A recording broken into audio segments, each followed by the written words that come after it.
Brought to you by NBC bearing, भारताची पहिली bearing उत्पादक।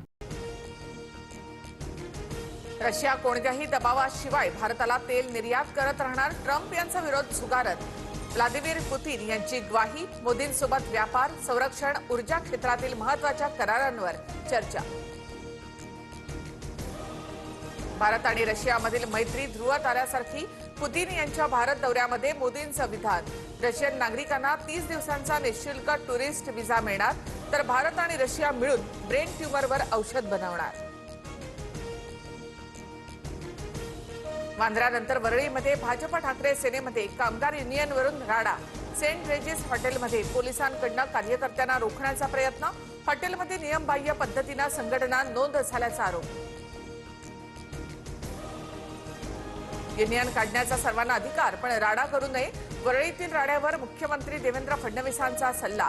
कामगारांच्या हितासाठी काम करायला हवं असंही वक्तव्य। नगर परिषद आणि नगरपंचायत निवडणुकांचे निकाल 21 डिसेंबरलाच, नागपूर खंडपीठाचा निर्णय सुप्रीम कोर्टाकडून कायम। मुंबईतील मतदार यादीमध्ये 10 ते 12% दुबार नावं, BMC 10 डिसेंबरपर्यंत पडताळणी करणार, 80,000 संशयास्पद नावांच्या नमुन्याची तपासणी होणार।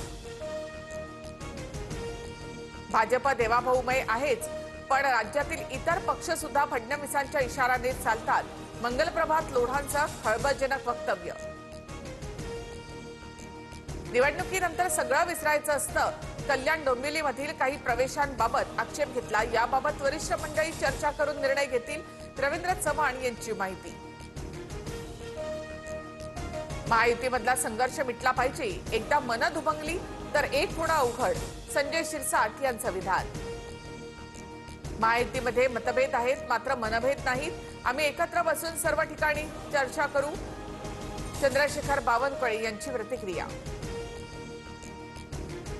तक्रारी मागे घेणार नाही, मी प्रश्न उपस्थित केले, उत्तर देण्याबाबत रवींद्र चव्हाणांनी ठरवावं, निलेश राणे यांची प्रतिक्रिया। DGCA कडून इंडिगोला नियमांमध्ये शिथिलता, इंडिगो विमानसेवेला फटका बसल्यानंतर साप्ताहिक सुट्टींबाबत आधीचेच नियम लागू। प्रवाशांच्या गैरसोयीबाबत इंडिगोने माफी मागितली, उड्डाणाच्या पर्यायासह प्रवाशांच्या खाण्यापिण्याची आणि राहण्याची व्यवस्था करण्याचं आश्वासन। इंडिगोचं अपयश हे सरकारचं, मक्तेदारी मॉडेलची किंमत सामान्यांना मोजावी लागते, इंडिगोच्या विस्कळीत विमान सेवेवर राहुल गांधींचं ट्विट।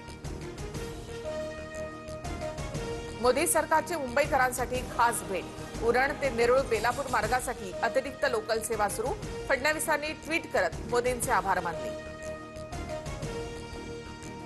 कर्जमाफीच्या विषयावर सभागृहामध्ये बोलायचं नसल्याचं मुख्यमंत्र्यांनी सांगितलंय, 30 जून डेडलाईन आहे, तोपर्यंत सरकार कर्जमाफी देणार, बाबासाहेब पाटलांचं विधान। TET सक्ती निर्णयाच्या विरोधात शिक्षकांचा राज्यव्यापी संपात सहभागी झाल्यास वेतन कपात करण्याचा शिक्षण विभागाचा इशारा। सी वोटरच्या सर्व्हेमध्ये सरकारची कामगिरी कशी, फडणवीस सरकारवर जनता खुश आहे का, सी वोटरच्या सर्व्हेत लोकांचा कल काय, पहा रात्री 9 वाजता मूड ऑफ महाराष्ट्र। मुंबईमध्ये मुख्यमंत्री फडणवीसांच्या चित्रकथन प्रदर्शनाचं उद्घाटन, 2014 पासून फडणवीसांच्या विकास कामांचा आणि विविध योजनांच्या प्रवासाचं प्रदर्शन। अवधूत साठेंवर सेबीची मोठी कारवाई, अवधूत साठेंना शेअर मार्केटमध्ये व्यवहार करण्यास बंदी, गुंतवणूकदारांचे 601 कोटी परत करण्याचेही आदेश। नाशिकच्या तपोवनातील वृक्षतोडीच्या विरोधात जनहित याचिका दाखल, मनसेचे शहर उपाध्यक्ष नितीन पंडितांकडून याचिका, जनहित याचिकेमुळे वृक्षतोडीला ब्रेक लागण्याची शक्यता। वीरमाता जिजाबाई भोसले उद्यानातील शक्ती वाघाच्या आधीच रुद्रवाघाचा मृत्यू, रुद्रवाघाचा 29 ऑक्टोबरला मृत्यू, रुद्रवाघाच्या मृत्यूचा अहवाल अद्याप आला नसल्यामुळे मृत्यूचं कारण अस्पष्ट। कर्जदारांना RBIचा मोठा दिलासा, व्याजदरात 0.25% कपात, रेपो रेट 5.25% खाली आणण्याचा निर्णय। Brought to you by NBC bearing, भारताची पहिली बेअरिंग उत्पादक।